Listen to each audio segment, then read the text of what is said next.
सुबह के 10 बज रहे थे। शांति काकी सुनंदा जी से मिलने आई तो देखा सुनंदा जी मुंह फुलाए सोफे पर बैठी बड़बड़ा रही हैं। घर का काम अभी तक हुआ नहीं है। शांति काकी तो मन ही मन खुश हो गई। अब बहू पुराण शुरू करने का अच्छा मौका मिला। सुनंदा जी के पास बैठते ही उन्होंने बोलना शुरू किया। अरे सुनंदा भाभी, अभी तक घर का झाड़ू करवट भी नहीं लिया। बहू कहाँ गई? अरे क्या बताओ, नाम मत ले उसका। आए दिन बस बीमारी का बहाना करके पड़ी रहती है। गई है अपने पति के साथ डॉक्टर को दिखाने।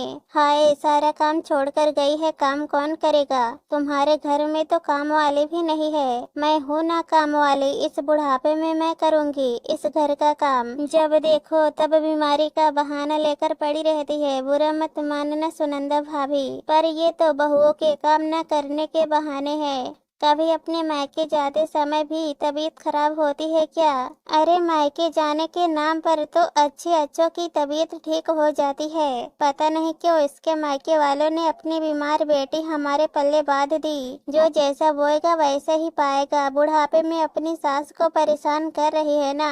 इसके भी एक ही बेटा है, सब पता चल जाएगा। इतने में आदर्श और अंशु घर के अंदर घुसे, जिन्हें देखते ही शांति काकी उठकर अपने घर की तरफ रवाना हो गई। पर सुनंदा जी ऐसे ही मुंह फुलाए बैठी रही।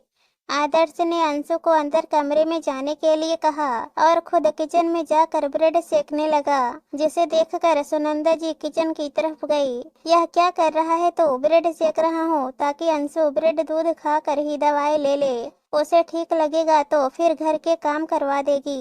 तब तक मैं घर की झाड़ू तो लगा देता हूँ। तो क्यों झाड़ू लगाएगा? वह महारानी तो बस आराम करेंगी और मेरा बेटा घर का काम करेगा। इतना सिर पर न चढ़ने दे उसे। माँ, अंशु की तबीयत सचमुच खराब है। सब बहानेबाजी है, अच्छी तरह से जानती हूँ मैं, पर बेटा है कि समझने का नाम ही नहीं लेता। सुनंदा जी बड़बड़ाती हुई वापस सोफे पर आकर बैठ गई। आदर्श ने अंशु को दूध ब्रेड देकर दवाई वगैरह दे दी और घर की झाड़ू लगाकर खुद तैयार होकर अपनी किराने की दुकान खोलने के लिए रवाना हो गया। साथ ही साथ अपने दोनों बच्चों का टिफिन भी पैक करके ले गया ताकि उन्हें स्कूल में दे सके, और सुनंदा जी के लिए भी ब्रेड सेक कर रख गया। आदर्श और अंशु की शादी को 17 साल हो चुके हैं। उनके 2 15 साल के जुड़वा बच्चे भी हैं। अब अंशु की इतनी उम्र हो चुकी है कि जिसके कारण शरीर में हार्मोन में बदलाव हो रहे हैं, जिससे आए दिन कोई न कोई बीमारी लगी रहती है।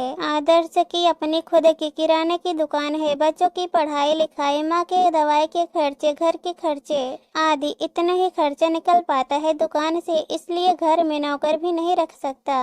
पर जहाँ तक हो सके अंशु की मदद जरूर कर देता। अंशु की तबीयत खराब रहने के बावजूद भी अंशु पूरी कोशिश करती कि जितना उससे हो सके करे, पर अब पहले जैसी फुर्ती तो न रहती। बच्चे भी अपना काम खुद ही करना पसंद करते हैं। जहाँ तक हो सके पूरा परिवार सुनंदा जी पर वजन नहीं डालता, लेकिन उसके बावजूद सुनंदा जी को पता नहीं क्या परेशानी थी। जिस दिन भी अंशु की तबीयत खराब हो जाती बस चिल्लाने से मतलब रखती, करती धरती कुछ नहीं। पर आज तो सुनंदा जी भरी बैठी थी। आदर्श के जाते ही उन्हें बोलने का मौका मिला और वे शुरू हो गई।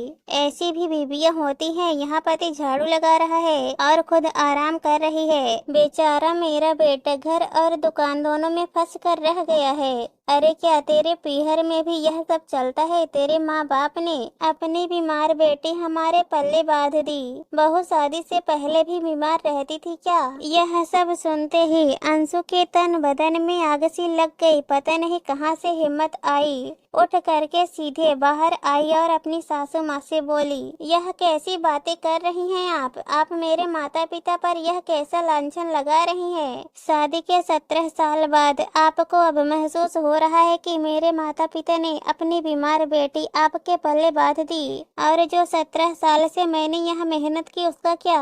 वहाँ पीहर में मैंने 2 बच्चे पैदा नहीं किए थे और न ही वहाँ मैंने कभी इतना काम किया था। 17 साल से मैं खुशी खुशी सब कुछ कर रही हूँ, लेकिन मुझे में अब बदलाव हो रहे हैं। मेरी भी उम्र बढ़ रही है, तो इसका मतलब यह नहीं कि आप मेरे माता पिता पर लांछन लगाओ। कल मैं बूढ़ी भी होंगी, इसका मतलब कल को आप सबको यह कहती फिरेंगी कि मेरे पीहर वालों ने आपके पल्ले उनकी बूढ़ी बेटी बांध दी। कमाल है। बहू सेवा ससुराल वालों की करे और जब बहू को जरूरत हो तो ताने मायके वाले सुने। मैं एक शब्द नहीं सुनूंगी, खुद के लिए भी नहीं और मेरे मायके वालों के लिए भी नहीं। ऐसा कहकर अंशु अपने कमरे में चली गई और सुनंदा जी उसे जाती हुई चुपचाप देखती रह गई। इतना तो उन्हें समझ में आ गया था कि बहू अब कुछ नहीं सुनेगी। दोस्तों, कहानी पसंद आए तो हमारे चैनल को सब्सक्राइब कर देना। धन्यवाद।